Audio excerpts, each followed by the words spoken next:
Aujourd'hui, on va commencer à parler des pièces de notre moteur. On va parler plus précisément de leur fonctionnement et de leur importance. Parce que oui, chaque pièce a une importance, hein. Par exemple, le cache-culbuteur qu'on va parler aujourd'hui, il a une énorme importance. Et ceci, vous avez sûrement déjà vu sur plusieurs moteurs, mais vous ne savez pas forcément ce que c'est. Donc ce qu'on va faire au fur et à mesure, chaque semaine, chaque mercredi, ce que je vais faire, c'est que je vais vous expliquer les pièces, comment elles fonctionnent, et du coup, comment faire les bons choix, en fonction de ce que vous faites, évidemment. Si ça vous intéresse, suivant certaines pièces, on va voir toutes les pièces internes en mouvement, on va voir les pièces extérieures, même les poulies, on va voir aussi volant moteur, on va voir aussi du coup l'embrayage, etc., etc. On verra un peu tout ça. Donc si ça vous intéresse, venez vous abonner du coup sur ma chaîne et je vous explique un peu comment fonctionnent toutes les pièces. Bonjour à tous et bienvenue sur Madforge Moteur.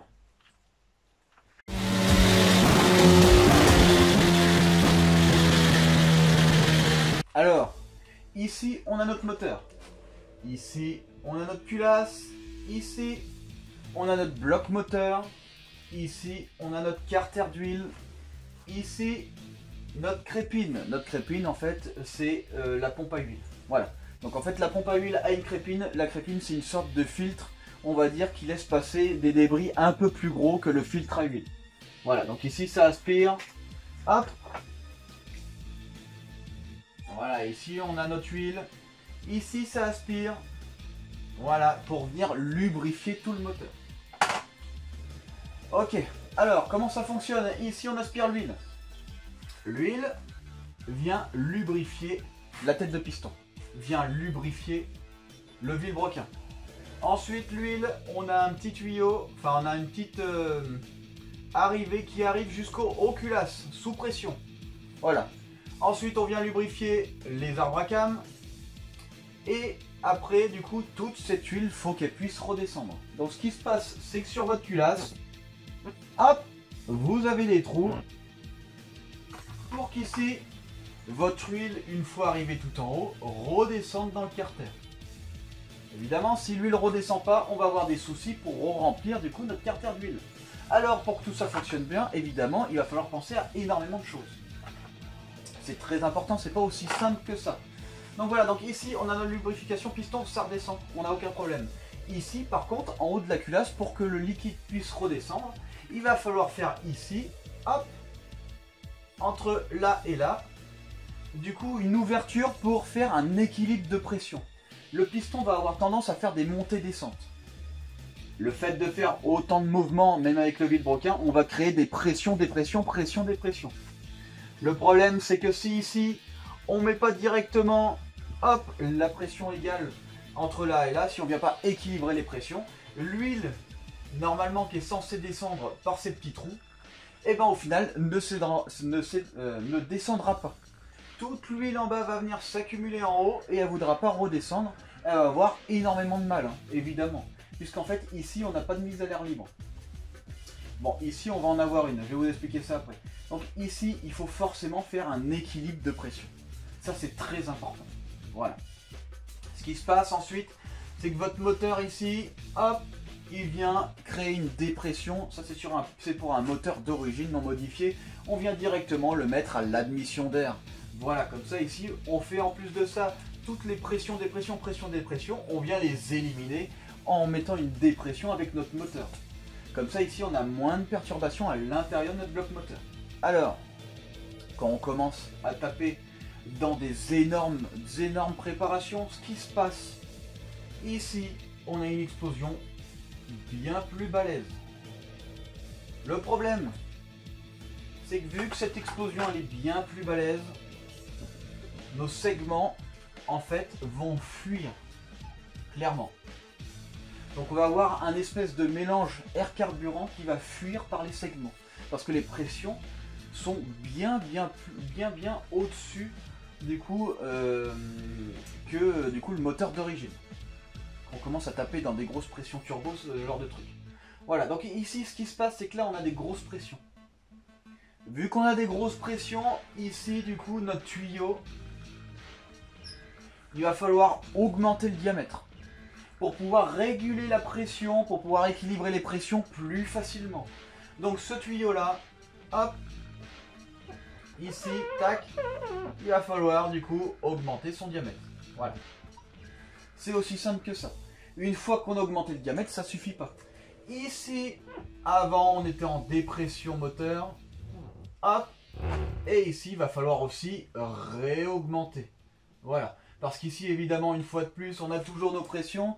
Et du coup, il faut éliminer les pressions qui viennent dans le bloc. Il ne faut pas que votre moteur monte en pression. En plus de ça, le mélange air-carburant n'est pas forcément très bon pour l'huile.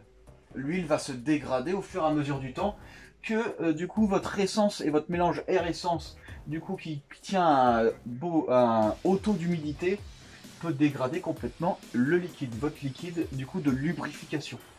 Donc ici ce qui se passe c'est qu'on va réouvrir ici. Alors ce qu'on peut faire c'est placer directement un filtre. Ça se voit souvent sur les voitures préparées, des fois on se demande pourquoi il y a un filtre sur le cache-culbuteur. Et bien du coup c'est pour ces raisons, c'est parce que les pressions internes sont trop fortes. Sinon il y a une deuxième méthode. Hop, on prend directement le tuyau et on vient l'emmener du coup sur un réservoir d'huile, un oil tank qu'on appelle ça. En réalité dans ce réservoir d'huile, il va y avoir plus de mélange d'eau carburant que d'huile dedans. Sur le mien, par exemple, j'en ai un, il est toujours plein d'eau une fois que j'ai fait des grosses sections d'accélération. Donc ça a une énorme importance. Alors, ici, pour éviter que l'huile rentre dedans, on a ce qu'on appelle un labyrinthe. Donc en fait, un labyrinthe, c'est des plaques croisées comme ça. Hop. Évidemment, suivant les moteurs, c'est fait différemment. Ce qui fait que quand la vapeur d'huile va avoir tendance à vouloir monter, les gouttelettes vont se former sur les bords qui vont faire redescendre l'huile tout en bas. Ça c'est assez important parce que si vous n'avez pas ça, votre huile va rentrer ici. Et il faut éviter absolument que votre huile s'échappe de votre moteur. C'est quand même mieux. Donc voilà, donc l'important ici, il faut faire vraiment attention. Donc ici, ça c'est une chose qu'il faut absolument faire dès que vous faites une grosse préparation. Il faut un équilibrage de pression entre votre bas moteur et votre haut moteur. En plus de ça, il va falloir du coup évacuer du coup le surplus de pression, le mélange air-essence qui vous reste, pour éviter la dégradation de votre huile. Mais en plus de ça, il va vous falloir un labyrinthe, normalement interne, déjà conçu, à l'intérieur de votre cache-culbuteur, ou sinon, si vous l'avez fait en plus, si vous l'avez rajouté, parce qu'on peut rajouter hein, évidemment des conduits pour pouvoir évacuer la pression en haut de moteur, il va falloir penser à un labyrinthe ou sinon il va falloir penser à vérifier son niveau d'huile au fur et à mesure du temps qui passe. Parce que ici ça va se remplir et ça se remplit très vite. Voilà. Donc en fait ici si vous voulez, le cache-culbuteur on se dit bon c'est pas une pièce très importante mais au final elle a toute son importance dans une grosse préparation. Ce genre de détail, si vous le négligez, vous pouvez avoir des gros soucis moteurs comme de l'huile qui reste en haut et qui redescend pas. Et du coup, un manque de lubrification, et un manque de lubrification, c'est tout ce que ça fait, hein. Le moteur, il décède directement. Segmentation, du coup, échauffement du cylindre, et après, tout est mort. Voilà. Donc, c'est extrêmement important, du coup, de penser à ce détail-là. Très important. Éviter les surpressions internes de votre bloc. Améliorer, du coup, la sortie. Alors, il y en a ce qu'ils font, c'est qu'ils augmentent du coup les trous pour l'évacuation d'huile, pour la descente d'huile, parce que quand on passe en turbo, on augmente l'indice de notre huile. Par exemple sur la turbo d'origine, le moteur non modifié, on est sur de la 540, 1040. Avec une préparation turbo comme ça, on va taper plutôt dans la 1060. C'est l'indice de viscosité. Voilà, plus c'est élevé, plus c'est visqueux. Plus c'est visqueux, plus ça a mal de descendre, plus ça a de la difficulté à descendre. Et plus ça a de la difficulté à descendre, plus ça bouche les trous évidemment. Donc ici, il faut absolument penser à ce détail qui a une importance capitale. Alors du coup, on a vu un peu la réelle importance du coup de mettre à l'air libre notre cache-culbuteur et aussi notre carter d'huile. Donc il faut qu'on ait soit une liaison directe, soit on peut aussi directement mettre à l'air libre le carter bas et mettre à l'air libre indépendamment le cache-culbuteur. Voilà. C'est assez important, surtout ne négligez pas ce détail une fois de plus, ça fait plusieurs fois que je vous le dis. Voilà, et vous pouvez mettre en plus un filtre. Alors évidemment il va falloir retravailler tout ça, parce que ces sorties là, le diamètre va être ridicule sur les voitures d'origine. Donc là évidemment il va falloir augmenter complètement le diamètre pour que ça corresponde à peu près du coup à votre moteur. Donc ici moi mon carter d'huile, je ferai un trou avec un perçage, je ferai directement une arrivée sur un réservoir d'huile ici. Et pareil pour le haut. Et ensuite, même si je veux, je peux rajouter un cône en haut pour encore plus du coup de sécurité pour bien que mon huile vienne redescendre dans mon moteur. C'est pour cette raison que sur les moteurs préparés, on voit souvent ce genre de truc ou ce genre de truc.